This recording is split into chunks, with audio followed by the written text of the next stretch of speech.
Well, hello there and welcome. My name is Kylie Patchett and I'm your host, and welcome to the Wild and Finally Fucking Free podcast. This show is all about sharing the real and raw stories from women who have undergone midlife metamorphosis, taken a leap of faith, or broken the ties that bind them in patterns of staying stuck, small, and like their needs don't matter.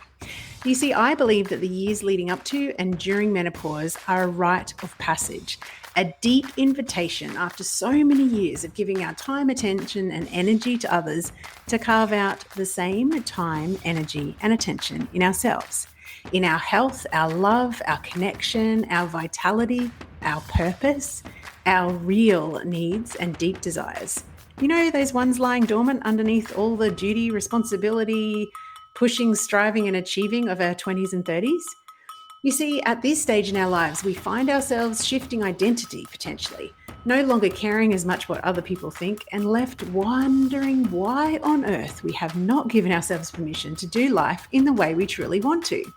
In this show, I speak to the women brave enough to truth talk their own midlife shedding skin stories, and the healers and helpers who help them transition through these crossroads of change. This is the midlife magic you didn't even know you needed, and I am so freaking glad you found us. Let's dive in. Always starting with a little boogie. I've got a boogie. I have got an absolute treat for you, everybody. I've got Carly Nimmo in the studio today. How are you, Carly? I'm good. By the way, just have to say, the last time we did this, I was talking to you with my mate Lisa Corder when we had Keeping Company about your decision to go back and have a job. And here I am, just newly employed for the first time in 20 years. Oh my God. How weird is that? Is that really the last time we spoke? It would have been. So it's I like think so. 7 years ago. Was that Holy moly. Yeah. No. Yeah. Oh, is it 7? No, probably that was 2017. Maybe 5. I think, 2017 was when we had the podcast. Holy moly. Holy moly. All right. For those crazy people that have not come across your deliciousness before, would you like to introduce yourself? Sure. So I'm Carly Nimmo. This is like a really difficult question for me to kind of wrap up quickly because there's just so much. Let's just start juggling and you can tell us the complex being.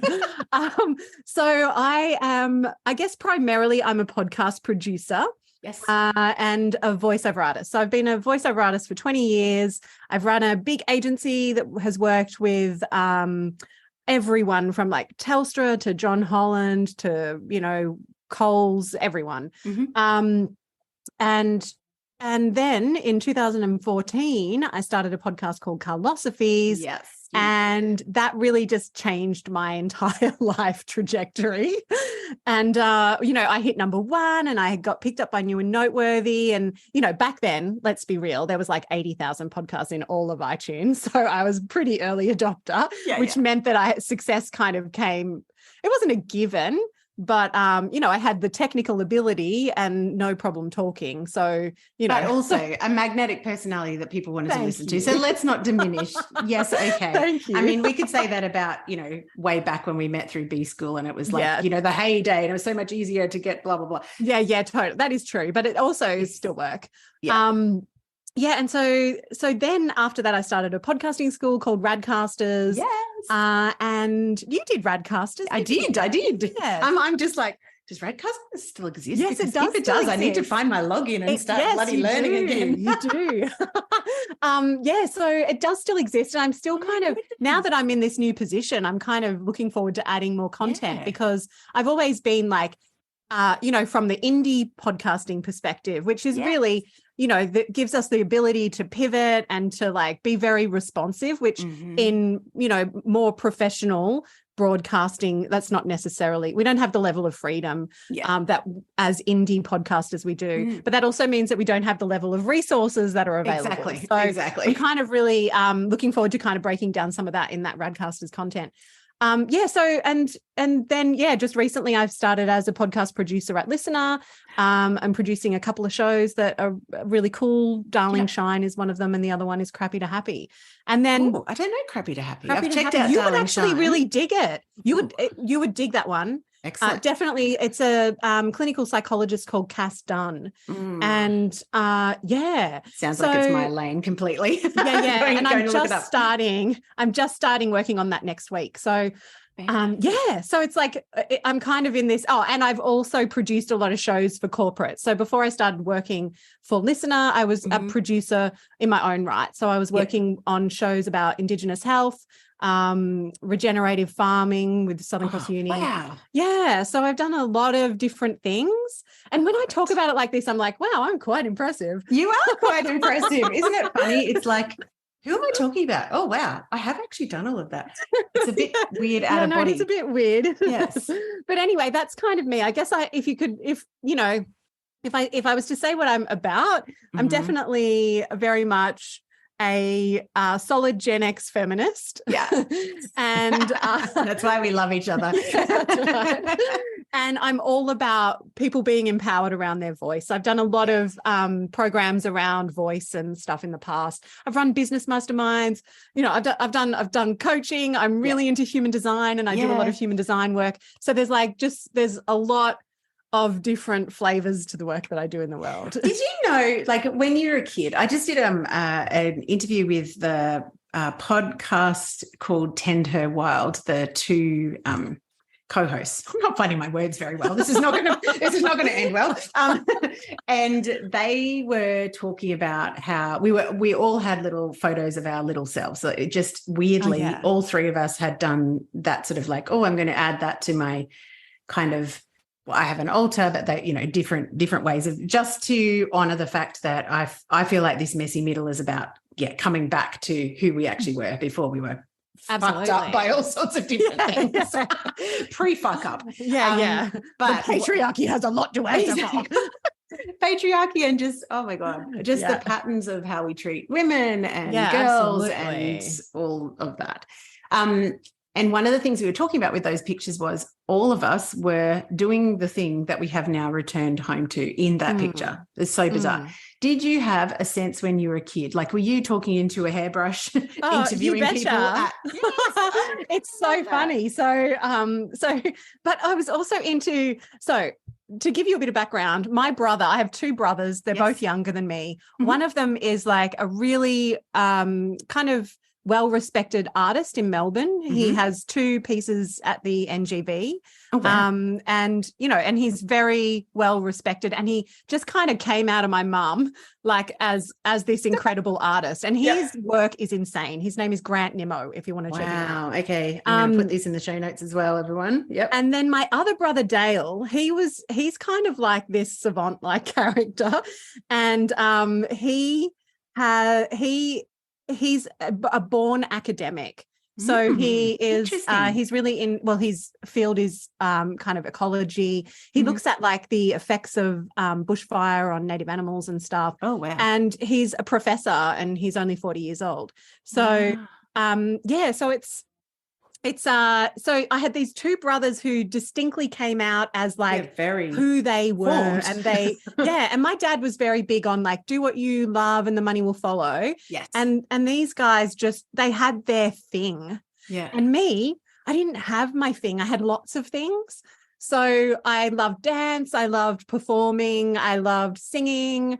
I loved, I would write books, and I was a real organizer. So if you came to my party, you would get an agenda along with the invitation.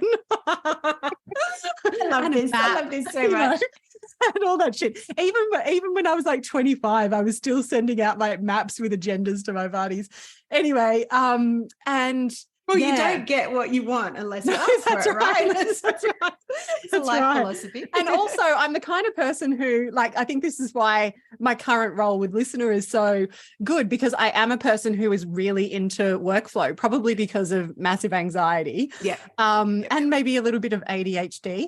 And so I have all these coping mechanisms, and part of them is like making sure that everybody has exactly what they need. Yeah, exactly. So, even in my podcast process, when I was talking to guests, there would be like this email that went out that had a video on how, like, all the details. How to do the things. Yep. So that's always been a part of me. But yes, I was a double tape deck kid. Oh, so, I love it. I had a double tape deck my dad gave me, and I would back announce songs and oh my God. This is just making my day. So yes, I absolutely. I've just got this picture of you with like little Carly pigtails in, some really cool outfit, because I reckon you've got the best fashion sense ever, like quirky but totally knows her own style, and you've got this double tape deck and you're just like doing the thing. In my zone, totally. And we would I'd get my brothers and we would record like, you know, things like farting and like and making up our own words to Kylie Minogue songs. I love that. Like I love that.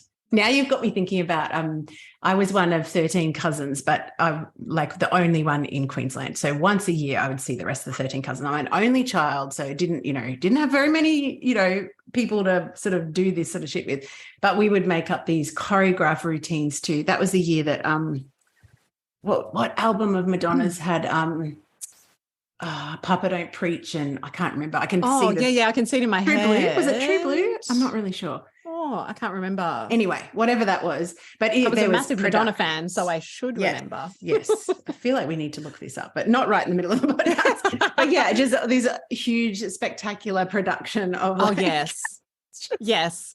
And giving parents the fake tickets and making them watch it. Yeah. Yes. Yeah, I was the one who was in charge of all that. So it was like, it was me bringing everyone together. Mm-hmm. I was a bossy child. That was the label. I feel like there's a lot of parallels here, Carly, a lot of parallels. Even the loving the workflow, because I really identify, like I didn't feel safe a lot as a kid, and I also have ADHD, and I feel like my coping mechanism was to kind of try to lock everything down with like this step, this step, this step, this step, this step. But I feel like that's a genius zone as well, because then I just it's what people come to me for.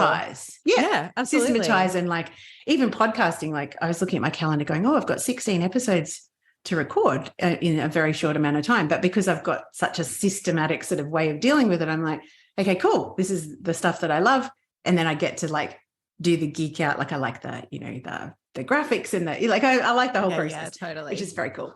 Okay. So how did you actually end up starting in voice then?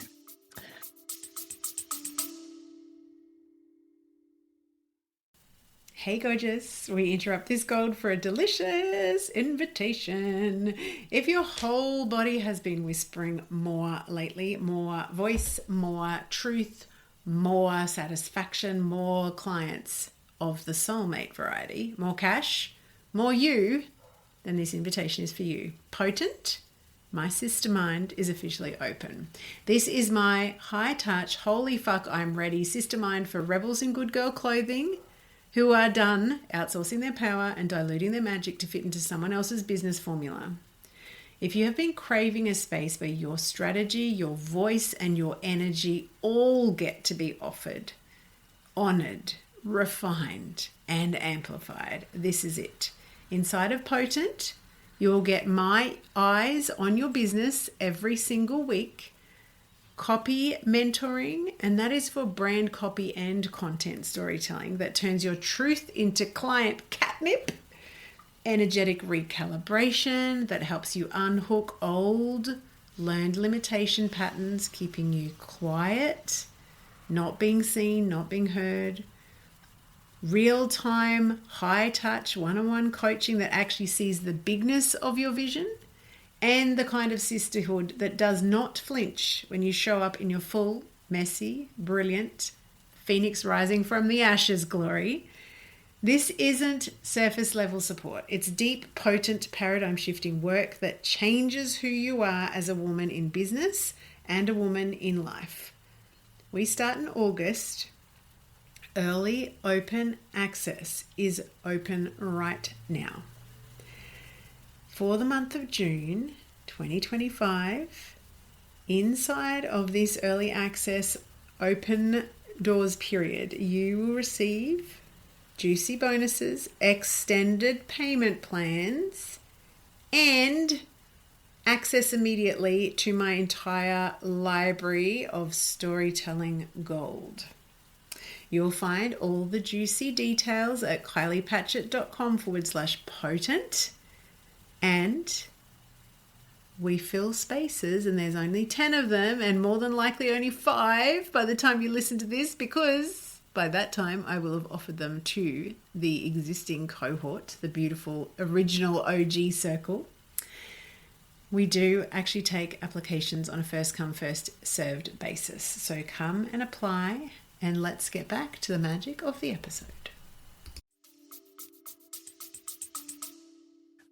Well, I don't really, the funny thing is I remember being maybe 19 and going on a lot of road trips. Yeah. And I had this friend, Joe, and we would just go, like I was living in Victoria, and we'd just drive for the weekend and go up to the south coast of New South Wales, or like head out west of Melbourne along the Great Ocean Road. Oh, and all the time we were there, we would be like, pretending we had our own radio show, and we'd be like, we should so be on Triple J. Oh my God, we should like so be on Triple J. You so should be on Triple J. I'm sorry, Triple J, if you're listening, she is, well, I don't know. Are you free? Maybe not at the moment, but I'm probably a little beyond. I'm more probably Double J right now. I know. When does that happen? I know, but it was, I don't even listen to Triple J anymore. I was like, the kid who had the hottest 100 parties very, very Triple J culture. And then no. I am, however, married to an almost 50-year-old man who still every weekend puts Rage on. And we just went away for the weekend with our kids.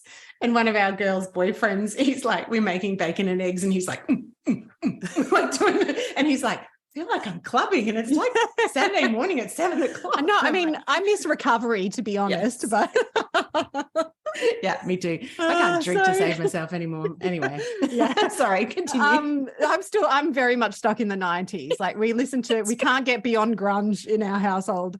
Anyway, so I guess there was this idea of like, so actually I do remember what happened. I went to uni. Yes. And I wasn't sure what I wanted to do with my life. Yeah. And then I just decided I really wanted to do like media arts. I was very into photography, very into sound, TV, film, the works. Mm-hmm. But I didn't have a high enough TER to get into media arts, because it was like 90 or something like that. And I was like, I can't even get that doing arts. Like what the hell? Anyway, I know. So I ended up getting like 52 or something as my TER. So I got into primary teaching. Mm-hmm. And then in the first year I changed. Yeah. And at that point, I also moved out of home, and I needed to find work. And I thought, you know what, I can't go to uni and work in radio, or like that didn't even seem like an option. It just seemed like that was an impossible, thing. But I was also like, well, I need to make money. So I went into photographics, and I worked as a photographer for probably about 10 years. I worked at Madame Tussauds. I worked in photographic sales too. So I did, I was like the number one salesperson at Michael's Camera, Video and Digital, which was like one of the biggest stores in Melbourne. And I did that for a few years. And then I became a rep for Ricoh, who were an Australian, not Australian, Japanese company. And I did that. But while I was doing that, my heart was still going, radio. So I think I got to about 24 or 25, and I was like just working. I was the youngest female rep in my industry, and it was very sexist back then. And wasn't people, the comments, like when I talk to people about shit that happened in that role, they're like, what? Particularly anyone who's younger than me. They're just was that early 90s, around about? Kind of just like around the turn of the century. It was probably around 99 to like 2003 was when I moved to Byron. Yep. And so, so there was a lot of like, oh, I know why you got your job, because I was like quite thin, quite attractive back in those days. Yeah. And so, so I just copped a lot of shit, and I was the youngest woman. So I was surrounded by middle-aged and later men. And I just kind of thought to myself, like I was a territory manager, and I had a company car and the laptop and the phone. And like for a 23, 24-year-old, I was like living the life. Like I could go out, and this is what I did sometimes. I would go out on the weekend to Lygon Street, get completely fucked up and spend $800 on CDs. Yes. Crazy. It's hey? like, Oh my what? Like some bad choices were made.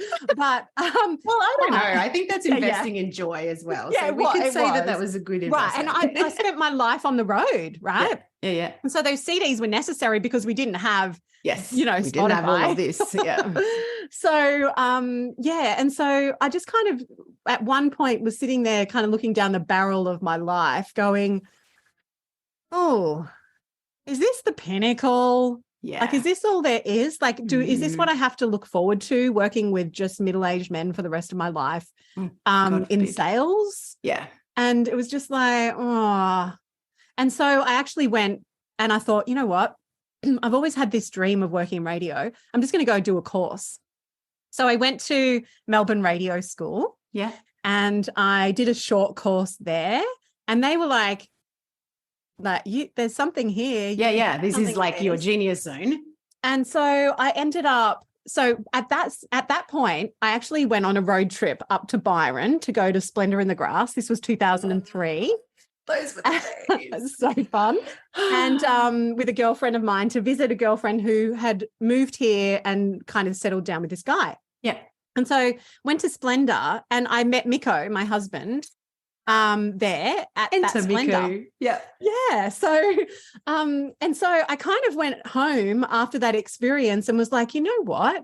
There's just such a bigger world out there than the outer suburbs of Melbourne where I'd grown up. And I just thought, I think I'm going to look into maybe if I could get a radio job in a regional centre and just try something different. Yeah. And so I was looking around for work and then I came up for this friend of mine we'd come to visit and go to Splendor to see.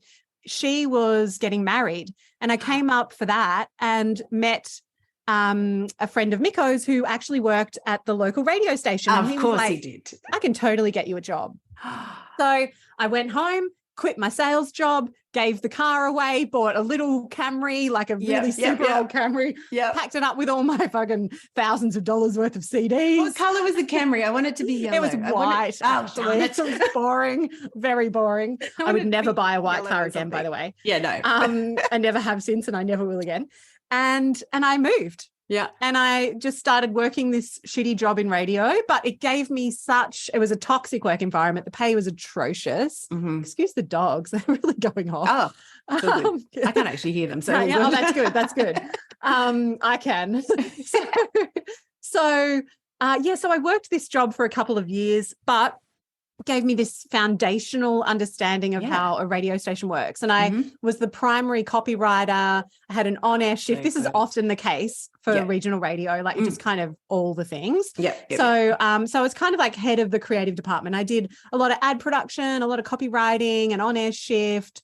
I even did a stint in the newsroom, which I hated. That would be my least favorite bit. I'm like, I don't want to listen to this version of the world. Thank you very much. No, that's right. But also it was just kind of boring and it was live. It felt like lots of pressure. And so I did that for maybe 2 or 3 years, but the work really, like, it took a toll. It was poorly paid. I was not really well respected. And it was just like, I don't want to be in this environment. And I thought, you know what? I can make the $420 a week I was making doing something else. Even if I just go back to photography. And so I decided to buy a mic and do like a little recording studio at home. And I want to be singing that stupid bloody superannuation ad. It's like, from little things, big things grow. Sorry, listeners. I should not be singing. I know this about myself. Sorry. So I bought this mic and I thought, you know what, I'll put myself out there as a copywriter and maybe I'll get some voiceover work. And I decided to go back to photographics and I ran a couple of just photographic labs in Byron. While I built this business on the side. And so I did that for a couple of years and then I went out on my own in about 2006. And the rest is kind of history.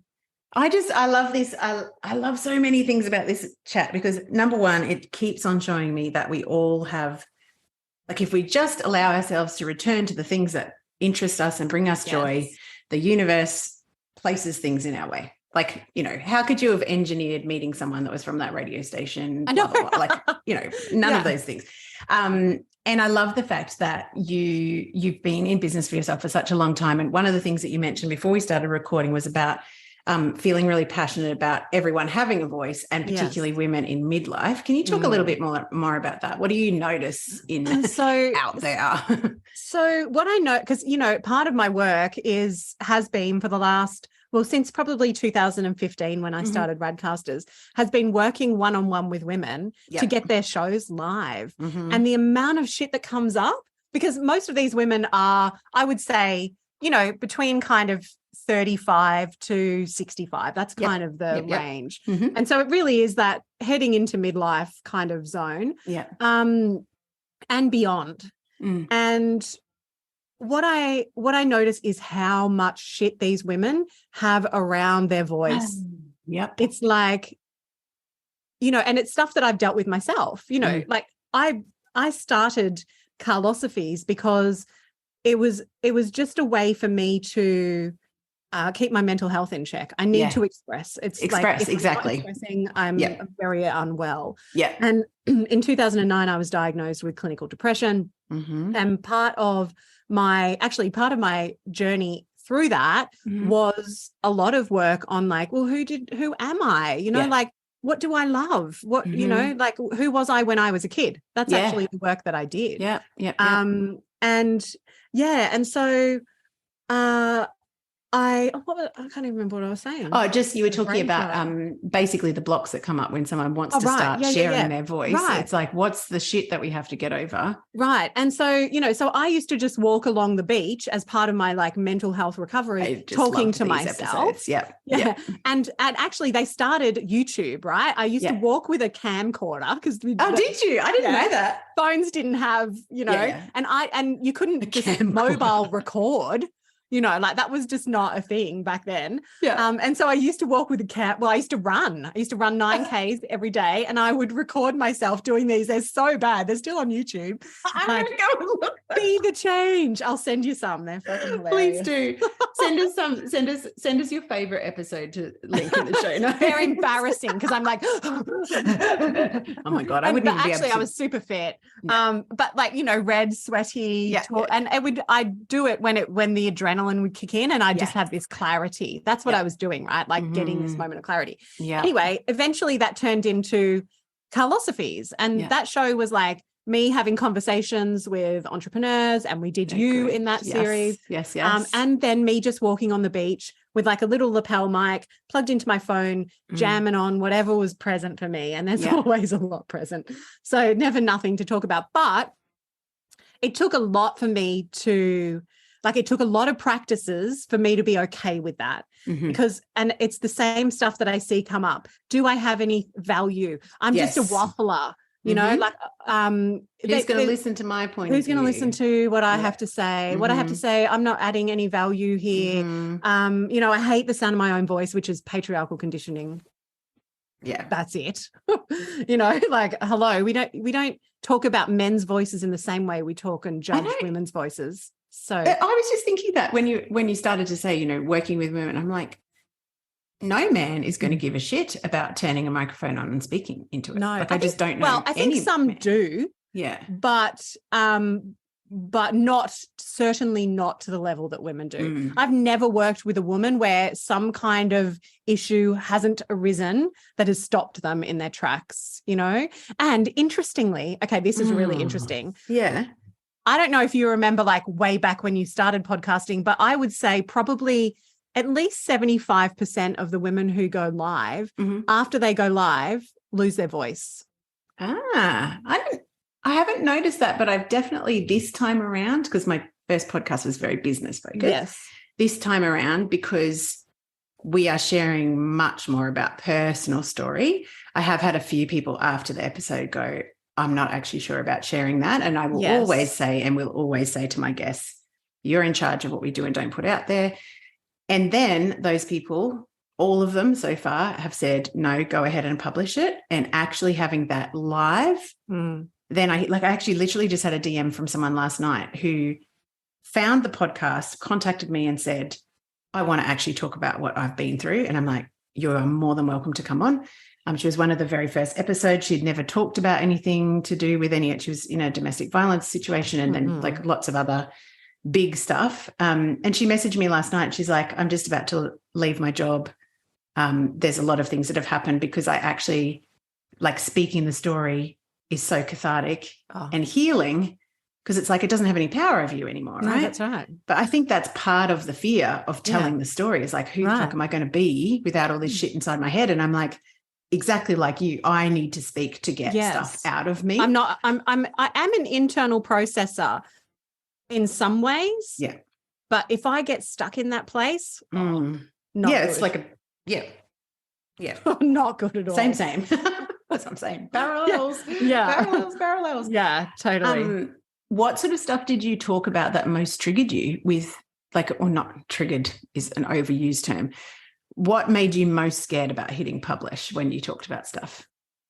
What people would think, because once it's out, and this is another common thing, I think more so these days, like people really worry, like the internet has become a very hateful place in some respects, and the last 3 years have really made people quick to outrage. And that means that there's that whole idea of being cancelled, which I don't necessarily subscribe to. I think that people should be held accountable if they have, absolutely. harmful. Yes, absolutely. So I don't believe in cancel culture. I do believe in being held accountable though. And I think when we say cancel culture, what we're doing is saying that like, well, I could cease to exist or something, like where it's not. Steve Price says he's been cancelled every fucking week and guess what? He's back. Exactly. And he's got something else to say. He's not, no one's cancelled. I think people are very afraid of being attacked online. Yeah. And so that is one thing that definitely gets in the way is this fear of retribution. And this is I feel like this is a uniquely women's and particularly middle-aged women's thing.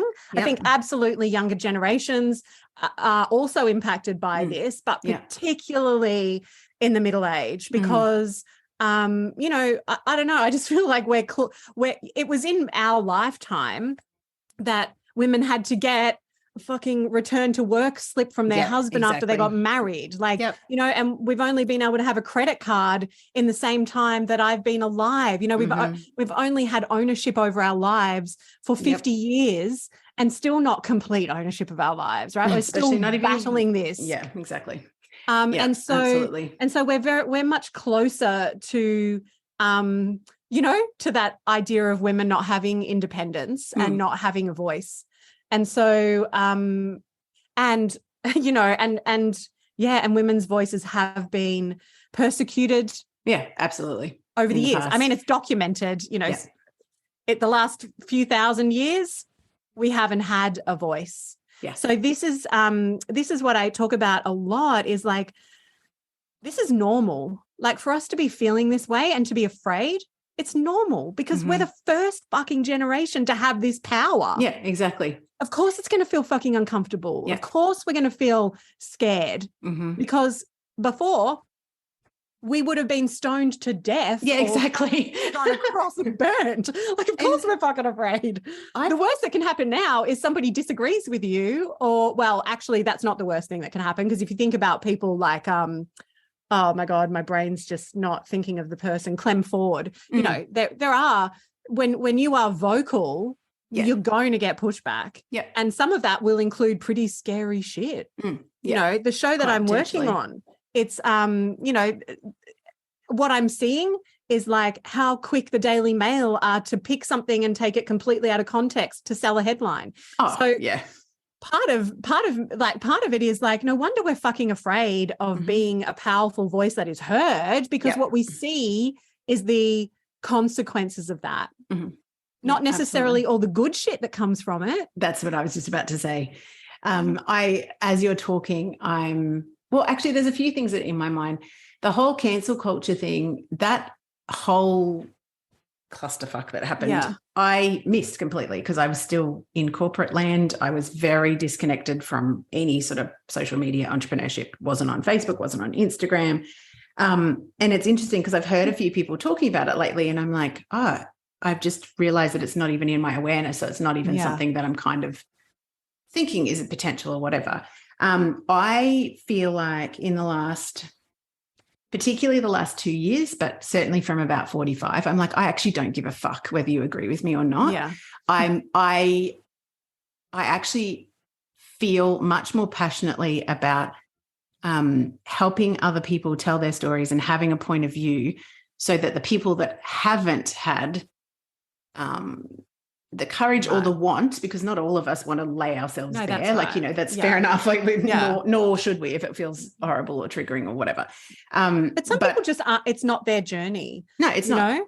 Actually, this brings us to human design because we are both threes, and I'm like, I want to be diving into this 3 thing because I do think, like, when I asked you, what triggered you the most about hitting publish, for me this time out in a podcast, the only time that I've ever had and had to actually breathe is the solo episode I just did about my own mental health in perimenopause. And it wasn't because, like, it wasn't the reasons that potentially it could be. Like, I wasn't ashamed. I didn't feel like it wasn't right, but there's still a feeling in me of like, if I want to help other people through this transition, I need to appear to have my shit together. And I'm like, no, you fucking don't.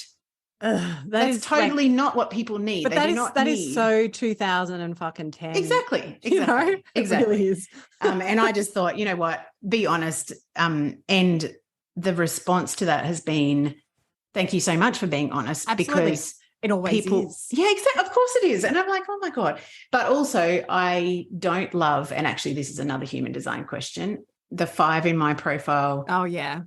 Sometimes I have had a little bit of pushback in direct messages about like other people expecting me to be a particular way because, and I'm like, I'm a very flawed, very fucking imperfect human who is just like you and trying to figure it all out.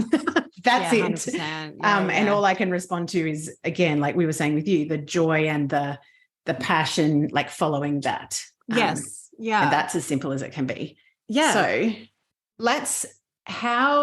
I'm wondering whether there is a bridge between what we were talking about with women's voices and the human design interest. Has that been something that's actually helped to inform that? Yeah, for sure. No one can see what I'm doing with my hands, but there's lots of there's motion. A lot of hand movement going on. A lot of jazz hands. Yeah, so I ran a program last year called Voice, which was just taking people on an exploration of their own relationship to their voice, right? Like I'm very big on like, I don't have the answers for you. I only have what's worked for me and my own experience. I'm a 1-3, right? So it's very much a personal experience thing for me. And I don't have any answers to like fix your voice because your voice isn't fucking broken. No, you can speak, you don't have like a health issue going on or like, something that prevents you from using your voice. It's just your mind that's getting in the way of this. Like that, not having a voice is like a completely different, like actually not having a voice, that's another thing altogether. Yeah, exactly. But what I'm talking about here is like, you have a voice. It's just like sometimes it's worth excavating. Like, what is my relationship to my voice? Why is it that I feel so afraid of putting up my hand and saying, contributing? Or why is it that I feel like I can't say to someone, that's not okay? Yeah. So this whole journey was like people kind of, it was like we went through things like looking at women's voices in general, like, looking at stats around the art world and how like that's so fucked up. There was pretty much no representation of women. And I didn't even realize, right? I studied art at university and I never noticed that I was never seeing women's art. No. Right? And so just stuff like that and the impact that has on our voices. So in that, I did a session on human design and how it informs the voice. And there's like a whole bunch of different aspects to it. Like one of the big ones is obviously like, beyond type, So in human design, we have like 5 types, right? Yes. So I'm a projector, you're a generator. Yep. There's manifestors. Well, there's 4 types: generators, and manifesting generators are generators. Yes. And then we have reflectors, right? Mm-hmm. So there's these like the unicorns. Yes, the unicorns. I know a couple, and they are really intergalactic special people. Yeah. Some of my favorite people are reflectors. And and so we all have this kind of role, manifesting generators and manifestors. If you fall within that, like, you are here to use your voice. Yeah, absolutely. Right? Because you have this motor that is connected to it, and it gives your voice real power. Yeah. So if you are those types, like, well, you really should be using your voice. Yeah. And then we're just looking at so in human design, all of the energy is moving towards the throat center, right? So I didn't know that. Yeah. So from the head, it's moved from the head through the ajna, it's moving to the throat. Mm-hmm. Even from the root, we're moving through the spleen, the solar plexus, up to the throat. Up.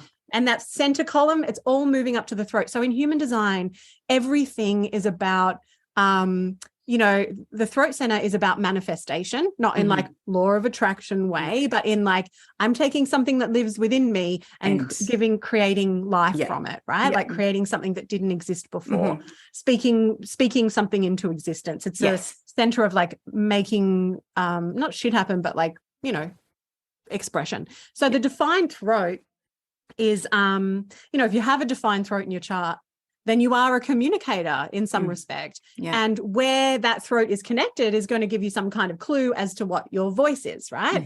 So for me, I have 2 channels as a projector, and so no motor to my throat, so it needs to be invited out. So you inviting me to this, wow, I've got a lot to say. Yeah. Let's book in a few episodes. That's what I feel like too. Totally, but my voice comes from my G, which is my center of identity and experience, right? Yes. So I'm always speaking about my experience, my identity. I'm very set in the way that I express who I am in the world, which is why I have this like weird fashion, my own weird kind of style. No, I don't think it's weird at all. I love it. I'm sure some of the school mums are like, what is with that woman? But anyway, I don't care either. That is not your job. It's the voice of experience that is, it's an experiential voice. And then my other channel is, so the alpha is it's a channel of leadership, but democratic leadership, which is so me, right? Like I'm not into hierarchy. Yeah, absolutely. Yep. I'm always questioning power dynamics, and but that also comes down to another aspect which we'll talk about. But basically that it's the center of experience, and it's a voice of leadership. And then I have the spleen, which is all about intuition, survival, and I have that connected to my throat. So this is a voice of intuition. I don't even know what I'm saying. Sense. It's just coming out. Yeah, totally. It's like I just open my mouth and here comes the words. Yep. And if they're invited, it just flows, And sometimes I have a brain fart or whatever, but most of the time it's kind of just coming out. And that is like what I would do on the beach. Yes. Just stream of consciousness shit, getting out of the way, making sure my head didn't have anything to say about this, just like going with what was coming out and allowing it to come out. Now, that was a huge practice for me in becoming more comfortable with my voice, right? Yes. Yeah. So, and this is the thing I always say is the voice is just a series of muscles. And in order for you to feel stronger in your voice, you just got to practice using it. That's so simple, isn't it, when you say it like that? It's so simple because it is. It's just fucking muscles. Yeah. And we make it mean so much, but it's just a voice. It doesn't really mean anything. Yeah. What I'm saying might be true. It might not. Like it might be relevant. It might not. Who fucking cares? Like, yeah, exactly. The purpose of our lives, from my perspective and from a human design perspective, is to create. Yeah. And so I just, I have a practice of like hitting publish regardless. That's why I podcasted every week for 8 years, whether I had something to say, whether my life was a complete fucking mess, and it was plenty of times. And I cried but I was like, and whether I said something that I thought would be really inflammatory and people would like, I'd get flat back, react to it. I just was in the practice of trusting, and sometimes it would like mean closing my eyes, taking a deep breath and hitting publish. And then having all the vulnerability hangovers and all that kind of shit. But again, it's just practice, you know, it's just keep showing up. So back to the human design perspective, the other thing that I find really interesting when it comes to what informs our voice is circuitry. So in human design, we have kind of like 3, 4 circuits, and they are tribal. So most generators have, or all generators have some kind of tribal circuitry.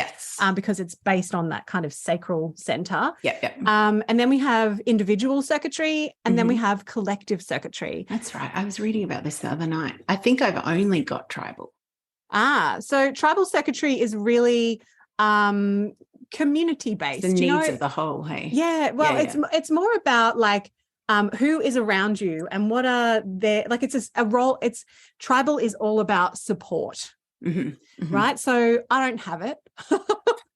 I don't have any tribal circuitry. I've never been the person who is particularly identified with motherhood, even though I have a kid. You know, tribal can be things. It's concerned with like survival on the material plane.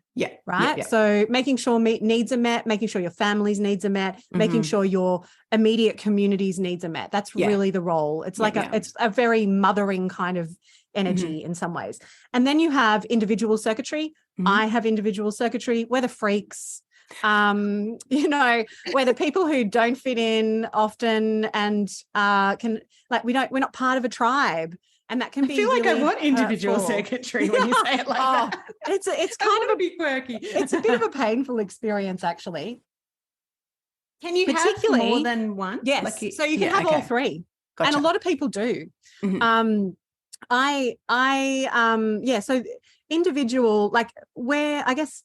Like it's focused on its own individuality, right? And its own kind of expression of who it is. It really doesn't necessarily fit in that well to the tribe, which can be really painful, right? Because I was always, you know, looking at social media being like, oh, look at all those people. They've been friends since high school. And I have no one from that, you know, like not, you know what I mean? Like I've never had like a tribe that's not that been I my experience to. either. And then you have like collective circuitry. Collective circuitry I have. It's my channel of leadership is collective. I think that's the one. And it is really concerned with the future and the past, like where we're going, where we're heading. Greater good is a big theme. Like evolutionary type. And like more concerned with like humanity as a whole. Right. So I find most collective people have some interest in politics. You know, they're about collective good rather than individual good or tribal good. Gotcha. So that can really inform the kind of things that we talk about, you know. So if we're tribal, speaking about you know, support, like you're here to support people. When you're and issues with like I guess like talking about things like you know, money is one. That tribal people like to talk about. Business. And then individuals, well, they're kind of just interested in talking about whatever the fuck is of interest to them. At the time. Like, I'll just it's all about them and their weirdness. And then collective is really interested in like politics and global structures. It's like and environmental sort of stuff as well. And that too. Anything that's kind of really affecting, they're the kind of people who are you know, interested in the news because they want to know what's happening in the world. Oh, that's totally not me. I'm completely where for me, I'm like, I thrive on that shit. I want to know what's happening globally. I want to know. I do not. I'm much more interested in helping people. Actually, as you're talking, this is solidifying something really clearly for me. One of the parts of my incarnation cross is the future human, and that is I can't remember what gate it is. I think it's 19. The Utarian, like the Gene Keys Utarian thing. But it's about the needs of the tribe as in basic survival. So what do you actually need to feel happy, whole and healthy? And that totally aligns with the self-care, you know, taking care of yourself, particularly through this messy middle bit. So it's very, very, I guess it's taking care of the individual to take care of the tribe, if that makes sense. So yeah, that actually, sure. Which is support, which is that theme of support. Yeah. You know, the thing with individuals, like, and it's interesting because individuals are here to mutate the rest, right? So individuals are here to empower others to live as themselves, like boldly as themselves, which is what I kind of do. Totally right? You. Yeah, totally. And tribal support is about, like, you know, making sure the individual has what it needs. Yeah. So yeah, totally spot on. So how long have you been into human design? You said a few years. Yeah. So 2017, it's so interesting, right? Because I'm a projector. So I'm here to be invited to things. Yeah, absolutely. And I was invited to my first reading. So, you know, Ros Isbell? Yes. Yeah. So she was a B schooler. Yeah, she was. And she actually, I had helped. Her mum was quite sick and she needed to get like a hairdresser in the Frankston area to come and like kind of just pamper her mum. Yeah. And my cousin was like the perfect tribal person to do that. And so I connected them, and then Roz's mum passed away, and she was just very grateful for my cousin Jules and for the fact that I had introduced them. Yeah. And so she said, you know, I'm really into this human design thing. Can I give you a reading to say thanks? And I was like, sure. And then as only a 1/3 projector can, I went about and like researched every fucking thing I could and listened to every podcast, which was like 2 because it was 2000. Yeah, because it wasn't the wave. It wasn't where it is now in terms of popularity. It's really exploded over the last 2 years for sure. And so I had this reading with Ros, and it was just like, oh my God, you know, because, well, you know, like I had a lot of business failures and fuck ups and can we talk about that? Because that's totally me too. And it's a bloody 3 thing. That's a 3rd line thing. Absolutely. Like I've spent my entire life making myself wrong for not sticking at things or things fucking up. And I'm like, oh my God, that's just the way that I'm meant to experience the world, like snap through it and see what tastes absolutely good. Yeah, 100%. Like light bulb moment. And anyway, we are going to make mistakes, right? Yes. Yeah. That's how we learn though. Yeah, exactly. That is how we learn through. That's actually how we learn as a 3rd line. Literally. I don't know whether I like something until I actually do it. Right. Like where other people... exactly. And even like, so just going through this process of like, you know, because I'm really into, I don't know, creative processes and stuff like that. Yeah. And anyway, starting this new job, I think it's actually been like amazing because over the last however many years, I've thrown myself into like so many different crafts and arts and, you know, things that I've had like no fucking clue how to do and just like thrown myself into them just to learn my creative process. Yeah. And so now I understand that, you know what, like being a 3rd line, I'm going to make some mistakes, but also there's, as a 1/3, I need to have a really solid foundation. And so in this role, I've so far been learning about the job. Yes. But it's a very different thing for me to then do the job because it's not until I do it that I make all the fuck ups. Yeah. So I know how totally not to do it next time. Totally me. Oh my goodness. There's like conceptualizing something is nothing for us. We need to have done it and we will make mistakes. A lot of 3rd lines have shit around, you know, they become perfectionist control freaks. And me too, right? Like there's a reason I have so many fucking systems because I'm going to fuck up. So, you know, it's a hard journey. So when you had that first reading with Ros, what was your overwhelming sense? Like, for me, what did it was just the relief, right? So there was just such a big relief for me, particularly around, there were 2 things. One was being a projector. It made sense why everything I had initiated didn't work because that's not your design. Right. And when I looked back, I was like, oh my God, I can so see that the things have worked. I've been invited to. You know, someone has recognized something in me and said, hey, you'd be good at this. Would you do this for me? And I'm like, then it's just like, whoa, amazing. Because I've been initiated into something, right? Yes. And invited into something. So that was just a huge relief because then I could just be like, oh, you know what? Like now I can just sit back and chill. And wait for opportunities to kind of come to me instead of trying to, like, we're all trying to be fucking manifestors.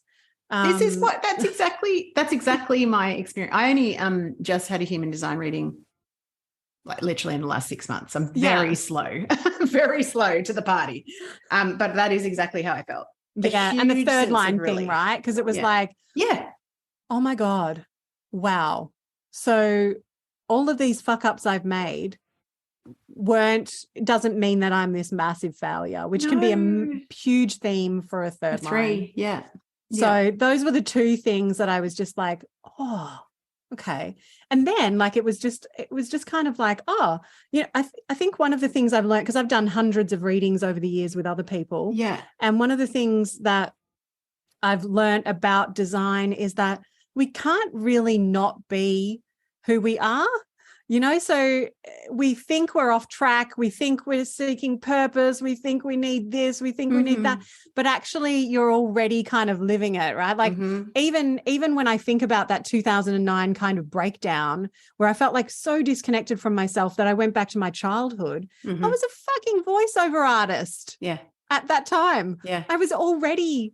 You were already doing you. Right. Yeah. But we, you know, I don't know, like I feel like we are sold a lot of ideas about how many problems we have, you know. It's that Taylor Swift, you know, whatever it is. It's me. I should be singing the problem, it's me. You know, like that really is so true. You know, we become this problem to solve. Do you reckon and we're just this design and living, functioning, you know. Do you reckon the pain that you, like that period in 2009 though, was that because you were trying to be different to what you naturally were? Like what do you look back now and go, because I just feel like now that I kind of know, and I only know a very brief amount of human design, but any time that I've felt, because, you know, generator is like that big frustration, like, you know, and I see it, like I get so frustrated time now, but that is now an indicator of like, hang on a minute. Yeah. What am I initiating? Yeah. What am I trying to make happen when that's not actually my role? Yeah. And I look back at any time that I've had really big wobbles in mental health or self-doubt or confidence or whatever, and it's because I've been trying to be or do something that I am not naturally designed to do. 100%. That has been freaking gold to me. Like and turned up in my sphere just at the right time, as it always does. Yeah, as it always does. What else? So how now that 2017, so 6 years of diving into as a beautiful as a 1-3. As a one. That's what I was about to say. So I don't know if you like, I know no one can see it, but like see all those folders there? They are chockers full of like, you know, basically I thought about doing the certification. Yes. And then I was like, come on, you're a 1-3. You've certified yourself, yeah. You've certified yourself, love. Yeah, right. Because it's like 1-3, like this is going to sound kind of arrogant, but a 1-3, if you want to know something and how it works and why it works, you go to a 1-3. 1-3, yeah, absolutely. Because we have done all of the research, and we have such a deep, solid, foundational understanding that, and we are not going to share until we feel secure in our, you know, in our knowledge. Yeah. But then, you know, like I don't even know how many readings I've done, but hundreds. And it's through that I learn. Yeah. So I can do all of the research and have this like intellectual understanding of it, but it's through reading other people that it solidifies for me. Yeah, so that's the experience that you go, oh, okay, that's the connection. This is how this works. That's how that shows up. This is how I love it. And you know, I think for human design, I've come and gone, you know, like I've been really into all kinds of things. Like 2017, I got super into crypto and I had to understand everything about the economy and how it works and, you know, all that kind of stuff. Yeah. And then I went through a witchcraft phase and my fucking, it was all the books about witchcraft, you know, and human design has been like 6 years of just like, not one thing, but like something that is so deep. Yeah, there's so much to learn. Layers that I can keep learning and learning and learning and learning, and I'll never get to the end. Love it. It's like, you know, it's like the juiciest thing for a one. Totally.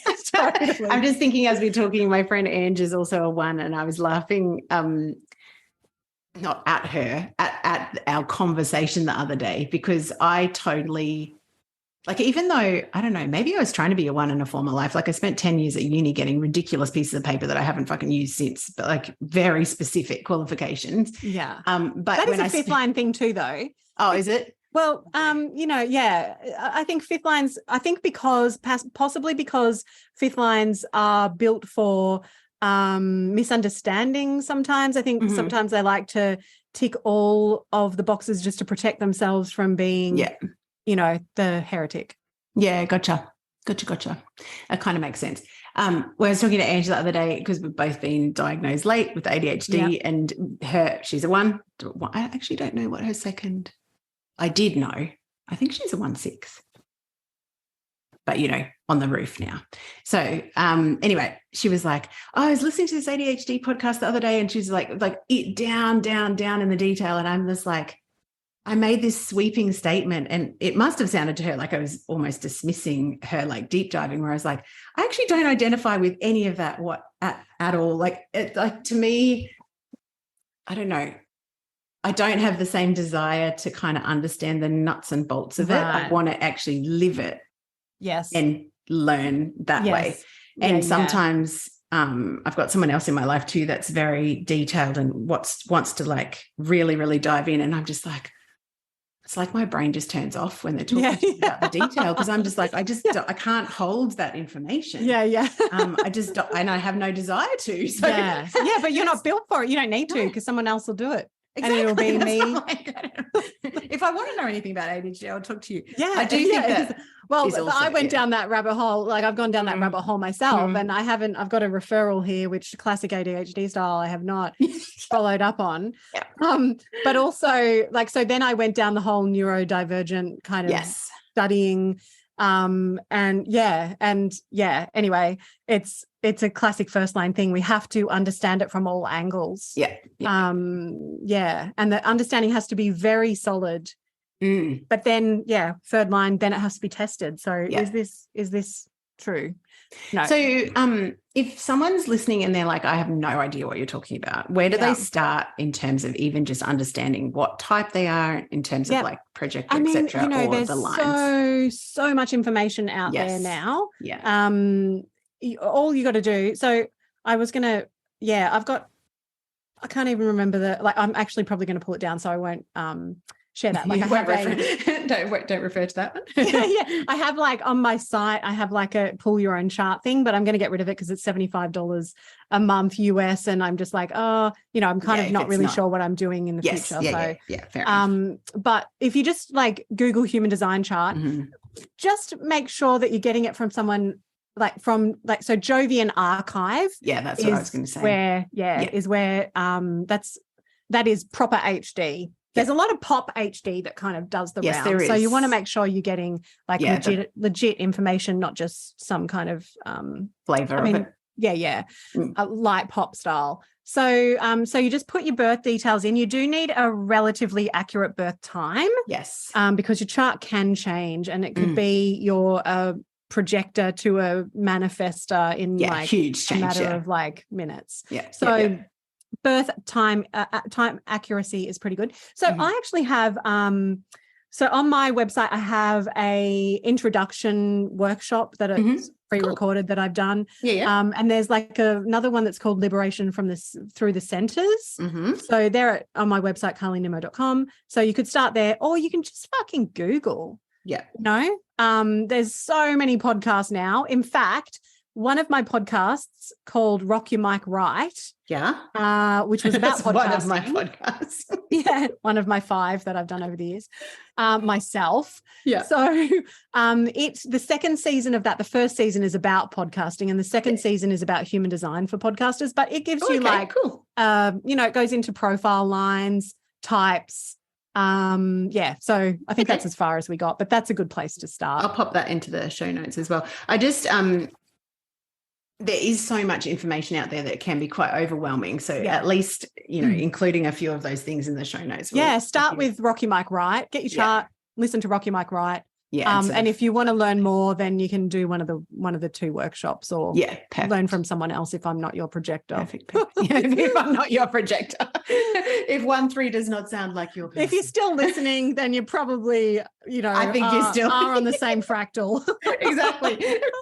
Oh, actually, thank you for using that word. Can you explain the bloody fractal thing to us, or to me? But I'm going to share that with the listeners. Fractal is just like, so there's like so many different aspects to human design. So we've got like, there's pentas. So penta is a really interesting concept, because a penta is kind of 3 to 5 people. If you go into any crowd of people, you will notice that they break up into 3 to 5 people. That's a penta. Yeah. And essentially in human design, if you have a penta, you kind of have like enough shared of the circuitry. Shared circuitry. So you're kind of completing each other, right, in some way. And then you have the Maya, which is like everybody. And if we're out there with everybody, then we're really impacted, because so our chart is us at the time of our birth. Yes. And every moment since then, like based on where the planets were at the time of our birth, creates our chart.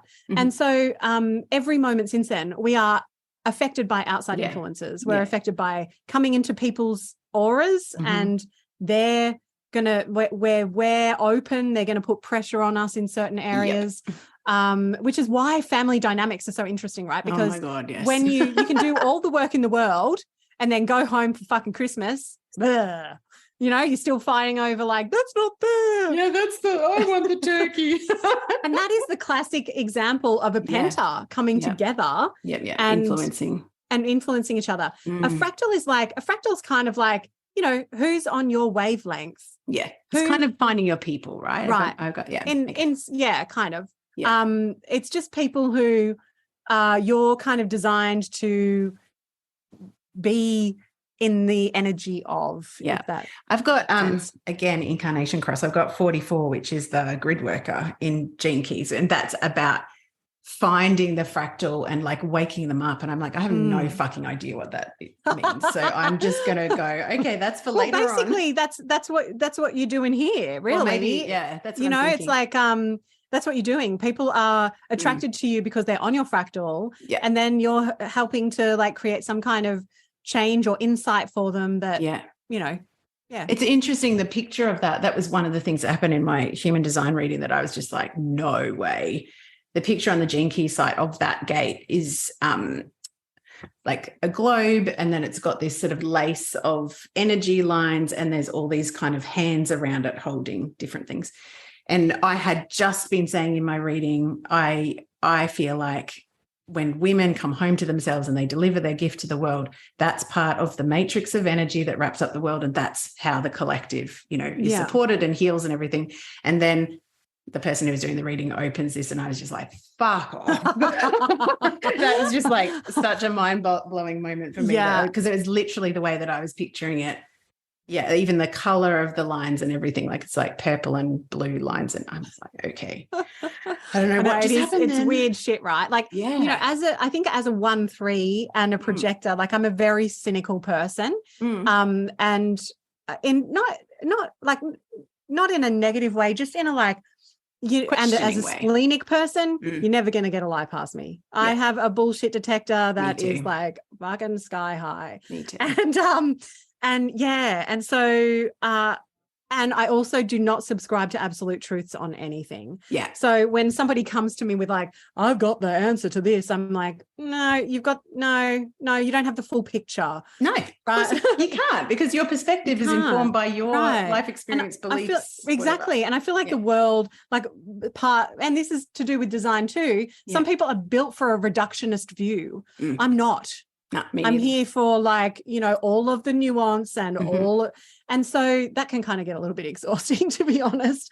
But do you know what's good about that though? Coming back to like full circle to what we were talking about with using your voice, I think that actually sets you free to say, this is my opinion, and share it, but also be very happy for someone to go, hey, you're actually missing this part of the perspective. Yeah. So to me, that keeps you open Yeah. hearing and learning and absolutely, looking at things from different facets. And opening further conversation. Yeah, exactly. Like it's like when I wrote a book, it was 2017 was when I finished it. And it was just about my life and business and stuff. And I remember while I was doing that, I wrote like 80,000 words or something like that. And I sent it off to a friend and she was like, why have you got 20 pages in the beginning, which is basically you apologizing in advance? But it was all of my, what would you call them? Like, what are they? Oh my God, I can't find the language. Barriers to using your not voice. barriers, but like parameters kind of. So it was like, okay, so this was me at that time and we all change. So I was kind of like the caveats. It was like 20 pages of caveats. If then I actually had a funny experience. The book that I wrote a long time ago, like a decade ago, I reread because I had like a friend of mine in the country town that I now live in is like, I didn't know that you had a book. And I was like, yeah, I've got like 3 copies left if you want one of them, just joking. She's like, yeah, I'd love to. But it was when I was struggling mental health wise, and she read like the half of it and she comes back and we meet in a cafe and she goes, you know what I'm thinking maybe the author of this book probably just needs to maybe just read it again. So I did, but it was fucking mortifying because I'm like, oh my God, this is 30-year-old me who had no fucking idea what was around the corner in terms of so many different fields of life. And it's such a simplified, like still valid, but very simplistic, very informed by just how my life had been at that stage. Yes. And I'm like, oh my goodness. It's like, I feel you. Just like some of, I think that I'm so like fluid in and not like attached to any specific idea being absolute truth, because I was that person who was like, no, this will work. Yeah. I think so even too. just down to things like I remember having a conversation with my cousins who were like 10 years younger than me. And they were like, how come your hair's so silky and not free? And I was like, it's sunsilk. I literally thought it was because I used sunsilk. Lives, Carly, parallel lives. And now I'm like, oh, fuck, the older I get and the more into menopause I get, the less I'm sure about anything. Totally. Who I am, what I want to do in the world, who I want to be when I grow up. And just embracing that, because it's like, particularly as generators and projectors, we're not here to know where we're going, or to like have the big life plan, because like what do they say, like God laughs at plans or whatever plans. And so like we've got to be open to flow and flow doesn't mean like everything's fucking chill, right? Like when you're in the flow, sometimes you're banging up against sticks and all that kind of shit. Responding it's just about like kind of being okay with who you are and where you are, and open to what's whatever happens next. And I think sorry, just going back to the trial and error of the 3s as well, just being surrendered to that. It's like, I'm never actually going to know perfectly perfect whether I like something or not. And I definitely this time around in business have had this fear. It's playing out in actually something that I'm feeling into at the moment, where I'm like, but if I do that, people are going to be like, oh, now she's doing this. And I'm like, it doesn't matter. You are responding, and if you do what is right for you, then that's the only thing that is my job. Absolutely. So that has been a breath of fresh air. I've got so many more questions. At the risk of making this a 5-hour episode, we might have to do part 2. I know, that's what I was like. I always, oh my goodness, so many of my guests, I'm like, well, we'll just get part 2 done in a couple of months, give the audience a break, and then be like, guess what? Can you talk to us about how you came to the decision of having your own business for a long, long time? I know there's been personal stuff going on, and then moving back into a workplace, and how have you transitioned through that? I know it's early days. With the human design lens in place, I'm curious as to how that's informed. Okay. So I guess for the last 5 years, I've been practicing projectorism and kind of waiting for invites. And still, as a classic third line, I have absolutely tried to initiate and be a generator and all the things. So the last 3 years have been particularly hard for me personally. And my husband, like, I won't get into the details of that because that's another fucking whole episode. Big stuff. Yeah. But my husband we found out he had a congenital heart issue and he needed to have emergency surgery. But because of the pandemic, it meant that we had to wait 3 months for his surgery. That meant me kind of just knowing that he could die at any minute, which was actually the diagnosis. Like, you need surgery now. And Jesus, so, for 6 months, I pretty much, or 3 while we waited for the surgery, I would wake up in the middle of the night, put my hand on his chest just to make sure he was still warm. Like that level of stress just really, it fucks with you. That's horrendous. And I basically had to put my entire life on hold for the call, surgery, let's do it. Yeah. And then be prepared for what is open heart surgery. He had to have a valve replaced. It's major surgery. Like, they cut open the cavity. Yeah, so the recovery is hectic. Yes. And so that meant 3 months of, again, so basically 6 months where I had to put everything on hold and I could only do what was in front of me. So I got offers for coming on and being a host for a show for a network and all that kind of jazz. And I had to say no because I didn't know what was going to happen. Yeah. I didn't know if I was going to be a single mum, a widow. So, and that was a very real, like, it was full on. Oh, I actually feel sick just thinking about that. It was hectic. I actually, if you're interested in hearing the backstory, my last episode of Karlosophies, it's like 50 minutes of talking the whole thing through.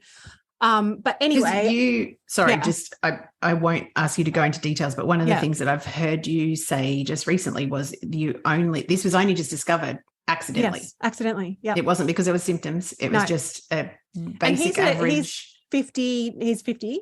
Yeah.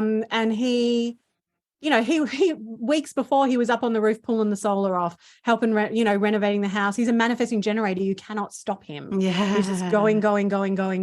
Yeah. And he works in disability support. He, he does like maintenance of assets. So basically mows lawns, whippersnips, like he's quite physical. Yeah. And so literally it was like, okay, he's got this congenital heart issue. He's not showing any symptoms whatsoever, but he could literally die now.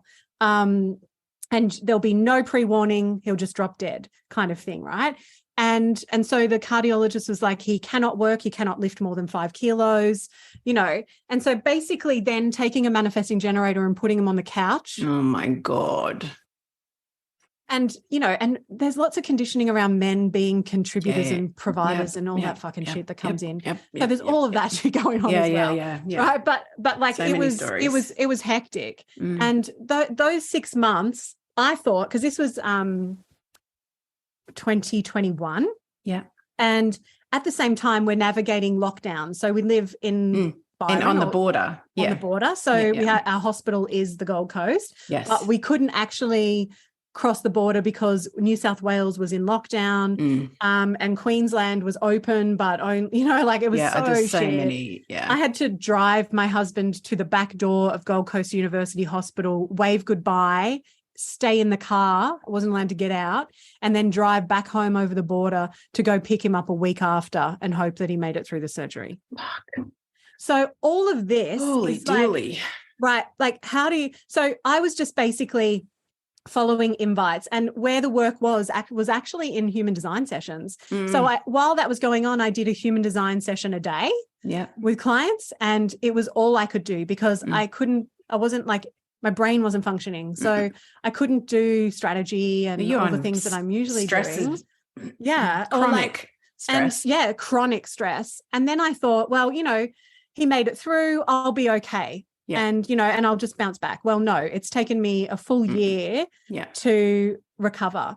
And that put all kinds of pressure on my business. When you put the brakes on almost completely, it takes a long time to build that back up, Yep.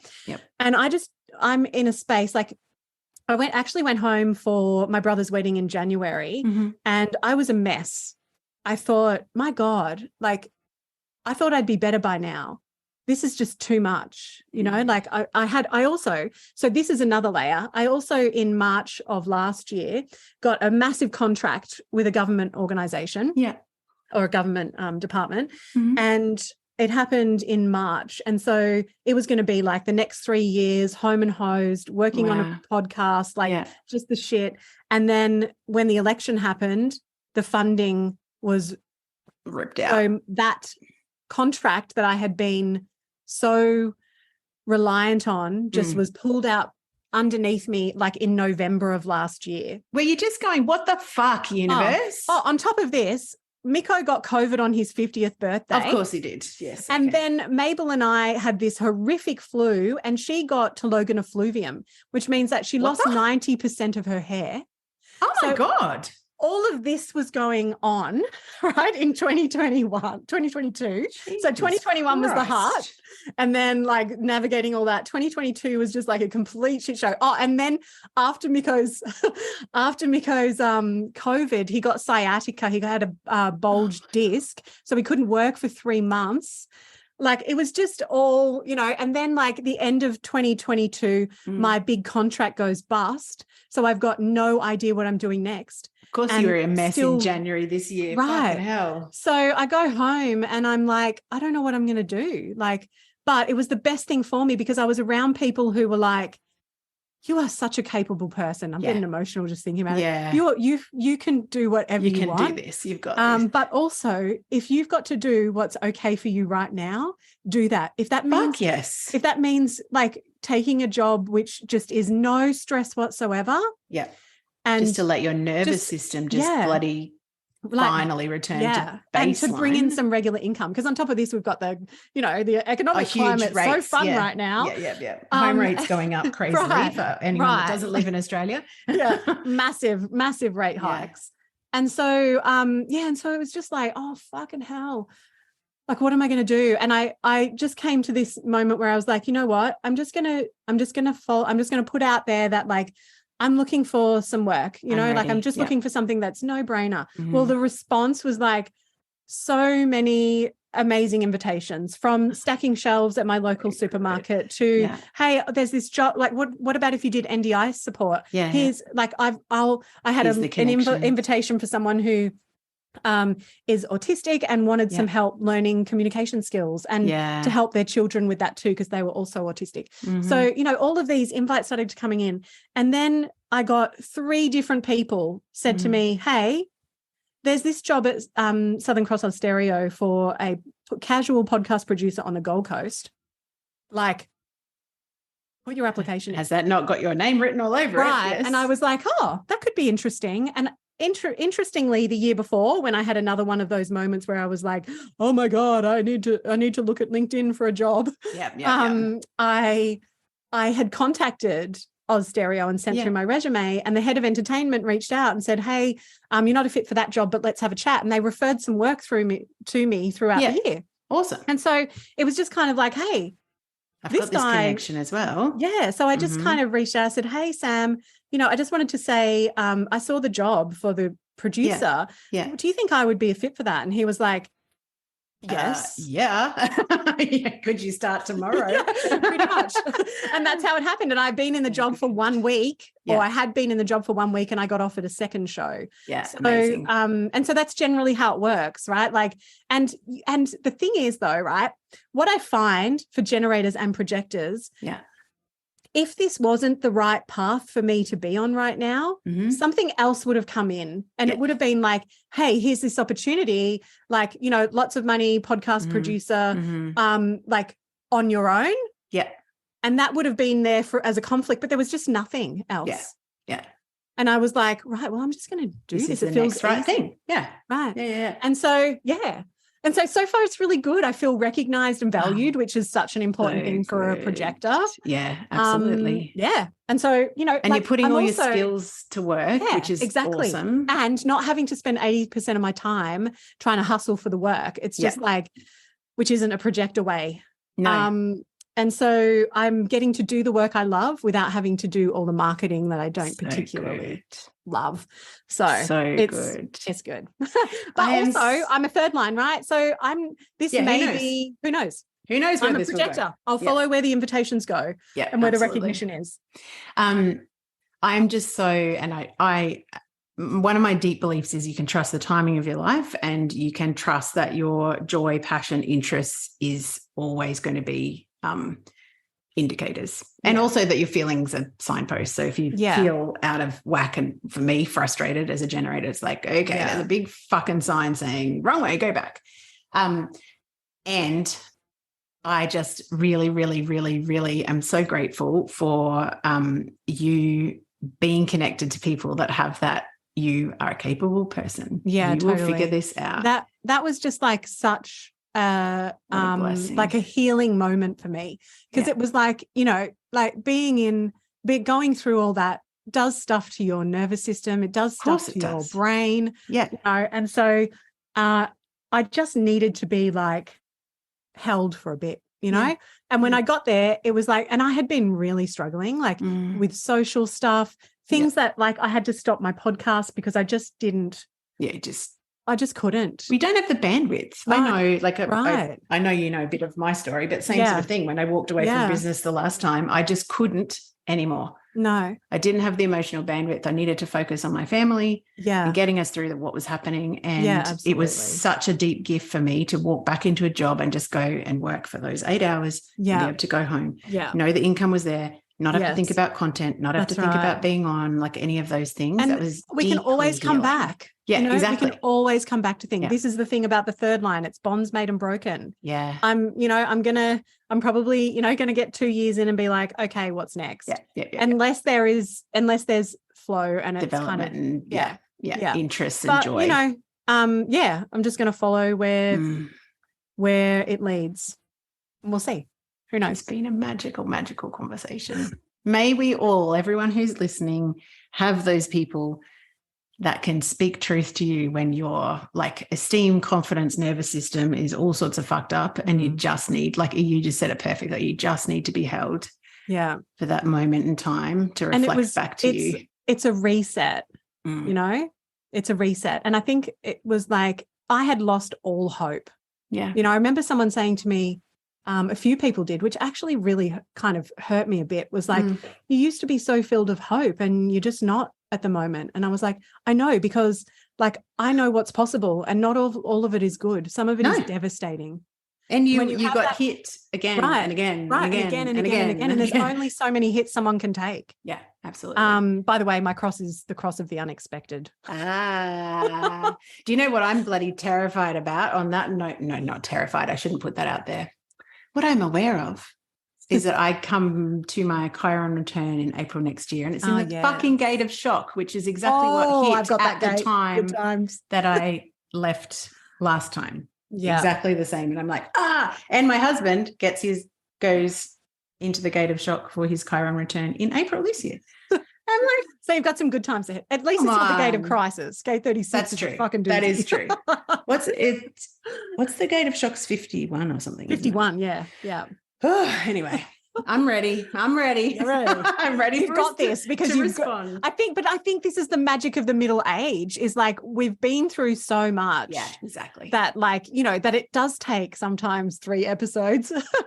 Oh, fuck yeah. Like, we haven't even touched on the office collective failure and like all of those launches and the online business thing.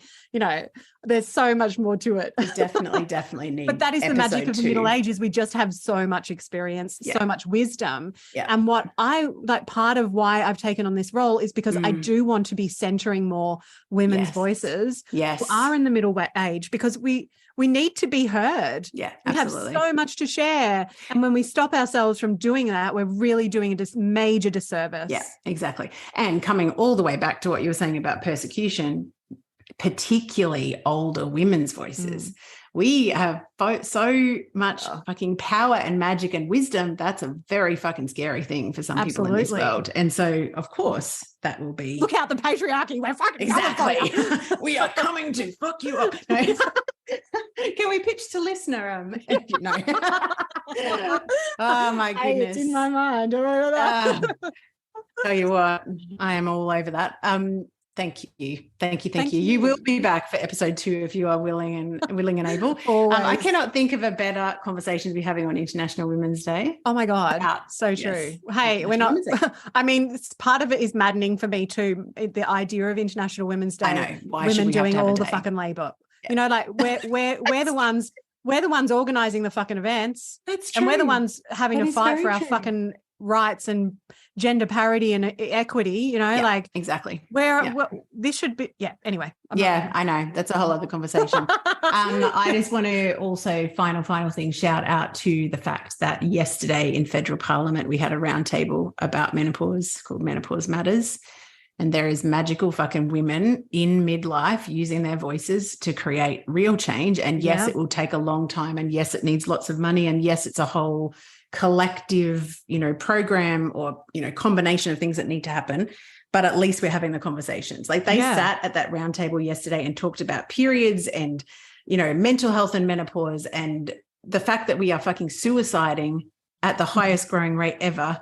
And it is directly in response to mental health issues that happen in midlife that are completely treatable, completely preventable, completely fucking and completely overlooked. Exactly. Up until this point. Completely. So that's what I'm holding on to in International Women's Day. But yes, less labor. I mean, also have to recognize how far we have come. Absolutely. But also we have been, this particular generation Gen X has been the drivers of a lot of that change. Yes, we have. Yeah. Thanks to the boomers and the post-war, thank